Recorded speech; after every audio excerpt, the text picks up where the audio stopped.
Hey there, my friend. Have you ever stopped to wonder when someone officially becomes elderly? Maybe you've caught yourself chuckling at the word, thinking, that's not me, I'm just hitting my stride. Or maybe you've heard someone toss it around and wondered what it even means in your world, your family, your town, your life. Here's the funny thing. Nobody hands you a rule book saying, at this age, you're elderly now, but we all feel the shift somewhere along the way. And after 60, it's worth asking, not because of some label, but because how we see it shapes how we live it. I've been thinking about this a lot lately, especially since we're in this together, figuring out what these years mean and how to make them amazing. Where I come from, elderly isn't just a number. It's a mix of stories, traditions, and little moments that tell us who we are as we age. I've talked to folks from all walks of life, and what I've found is eye-opening, cultural quirks and personal twists that flip the script on what old looks like. We're going to dig into this together, pulling from real experiences to uncover when elderly kicks in and how we can embrace it with a grin. Let's start with a couple of angles that really got me thinking. First off, in a lot of cultures, like mine, it's not about the candles on your cake. It's about what you're doing with your days. I grew up hearing my grandma say, "You're only old when you stop moving," and she'd be out weeding her garden at 85, proving her point. Where I'm from, elderly doesn't hit until you decide you're done. Done dancing at weddings, done tinkering in the shed, done laughing with the grandkids. It's less about hitting 70 or 80 and more about whether you're still in the game. That's freeing, isn't it? It means you're not elderly until you say so. And even then, it's just a word, not a sentence. My friend Tony, who's 72, lives this out every day. Everyone in the neighborhood figured he'd retire to his recliner after his birthday, but he's still fixing bikes for the kids down the street, grease on his hands and a twinkle in his eye. Elderly? He laughed when I asked him. Not while I've got tools and a good story. You can take that to heart. Today, do something that keeps you in motion. Fix that squeaky door, water a plant, or chase the dog around the yard. You're not elderly while you're living, and that's a choice you get to make. Another thing that shapes this in my culture is how people treat you and how you let them. I've noticed folks start calling you elderly when they pat your hand and say, "Oh, let me get that for you," like you're suddenly fragile. It's sweet, sure, but it can creep up fast. Suddenly you're the nice old lady at the store, even if you're still hauling your own groceries. Where I'm from, though, you're not elderly until you lean into that, until you stop pushing back and start letting everyone else define you. It's like a quiet handover, but you don't have to sign the papers. My Aunt Rose, who's 77, taught me this without a word. She'd get those pitying looks when her knees slowed her down, but she'd wave off the help, grab her cart, and keep shopping. "I'm not done yet," she'd say with a wink, and folks stopped treating her like she was. You can do that. Next time someone tries to elderly you, smile and keep going. Carry your bag, open your jar. Tell them you've got it. You decide when that label sticks, and it's empowering to hold the line. There's so much more to this question of elderly that's worth exploring, and I'm loving unpacking it with you. We're just scratching the surface of how our cultures and our choices paint this picture, and it's too good to stop now. All right, my friend, let's keep this conversation rolling. You've already got a couple of gems from part one, staying active to define your own age and pushing back when others try to slap elderly on you. Now we're diving into a few more layers of when people are considered elderly in our cultures, and it's all about what we bring to the table after 60. This is like swapping stories over a warm slice of pie, and I'm sharing straight from the heart because I know you'll see yourself in this. So let's pick up the thread and keep going. One thing that stands out in my culture is how much wisdom shifts the elderly line. Where I'm from, you're not just old because the calendar says so. You're elderly when folks start looking to you for answers, when your life's lessons turn you into the go-to person for advice. It's not about creaky knees or gray hair. It's about the weight of what you know. After 60, we've seen enough.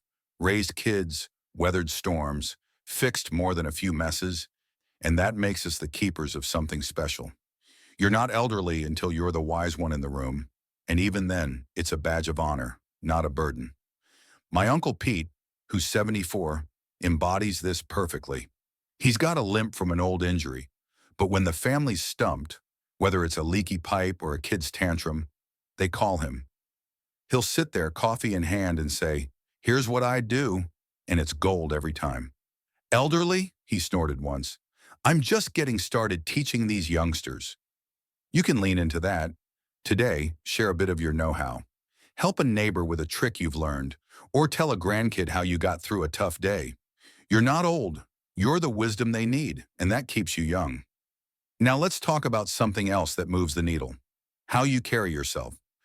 In my culture, elderly doesn't stick until you start acting like the world's passed you by, slumping in your chair, talking about the good old days, like today's got nothing left. It's not about hiding wrinkles or pretending you're 40. It's about holding your head up, staying curious, and showing life you're still in it. After 60, we've got every right to strut a little. Nobody's counting the years if you're still lighting up the room with your spark. Take my friend Marge, for instance. She's 70 and walks into the community center like she owns it. Bright scarf, big smile, asking about everyone's day. Folks don't call her elderly. They call her that firecracker Marge. She told me, "I'm not sitting around waiting to get old. I've got too much to see." You can do that.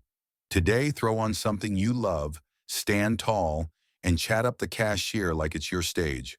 You're not elderly while you've got that glow, and it's yours to keep shining. And here's another piece that ties into this. Community roles can stretch that elderly label way out. Where I'm from, you're not seen as old if you're still pitching in, baking for the church sale, tending the park flowers, or just being the one who remembers everyone's name. After 60, we've got skills and time to share. And in my culture, that keeps you vital, not elderly. It's not about running the show. It's about staying part of it, adding your flavor to the mix, and letting folks see you're still here. My cousin Lila, who's 76, lives this every weekend. She's got arthritis, but she's at the farmer's market, handing out her famous jam and swapping stories. "They'd have to drag me away," she laughs, and nobody dares call her old. They call her the jam lady. You don't need to do much. Next time you're out, lend a hand or a smile. Drop off a cookie, water a friend's plant, stay in the loop. You're not elderly while you're still giving, and that's a gift that keeps on giving back. We're uncovering some real treasures here about what elderly means, aren't we? There's more to this cultural puzzle that's too good to miss, and I'm loving exploring it with you. All right, my friend, we're wrapping this up together, and I'm thrilled you're still here with me. We've already explored some rich ideas about when elderly kicks in, staying active, pushing back on labels, sharing wisdom, carrying yourself with spark, and pitching into the community. Now let's finish strong with the final pieces that show how culture, and our own choices, define this stage, and how we can make it shine after 60. This is like a warm chat over a sunset, and I'm talking right to you because you've got the power to shape this. Let's dive in and bring it home.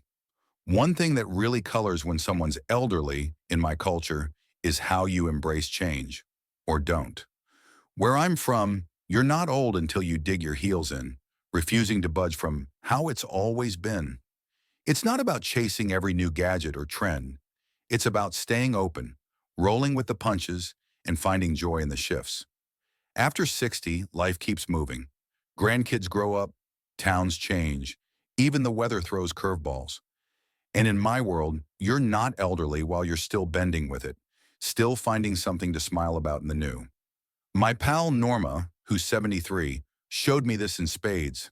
She grumbled when her favorite diner closed, swearing she'd never eat anywhere else. But one day she tried the new cafe, struck up a chat with the owner, and now she's got a new spot and a new friend. "I'm not too old to switch it up," she said, sipping her coffee like a queen.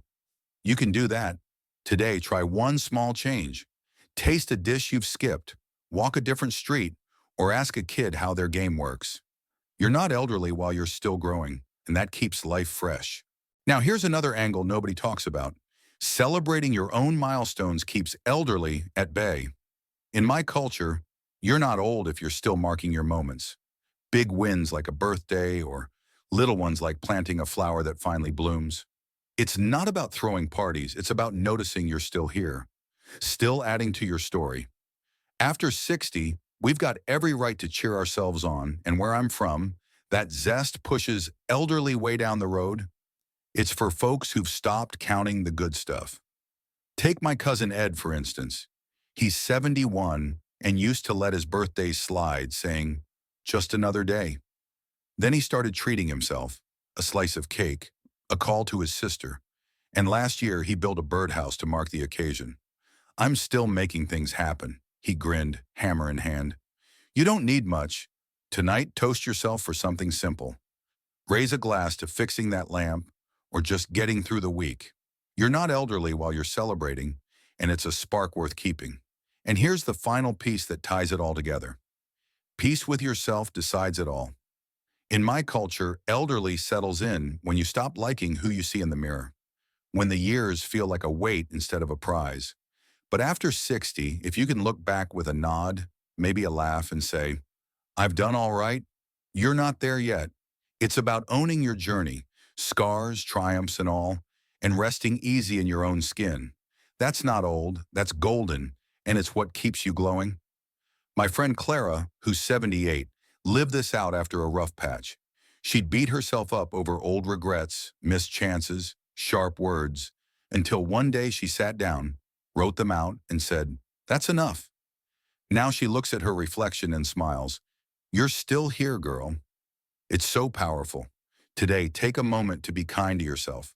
Pat your own back for raising that family or just sticking around. You're not elderly while you've got that peace, and it's yours to hold tight. So there we are, my friend. You've got the full picture now, moving your way, defining yourself, sharing wisdom, shining bright, staying in the game, bending with change, celebrating your wins, and finding peace. This isn't about some stiff, elderly label. It's about living your culture, your life, your way, and making these years the best yet. I'd love to hear your take. Drop a comment with what elderly means where you're from, or just say hi so I know you're out there. If this rings true, tap that like button and subscribe. I'm here to keep cheering you on. You're not old, you're you, and that's a beautiful thing. Here's to thriving right where we stand.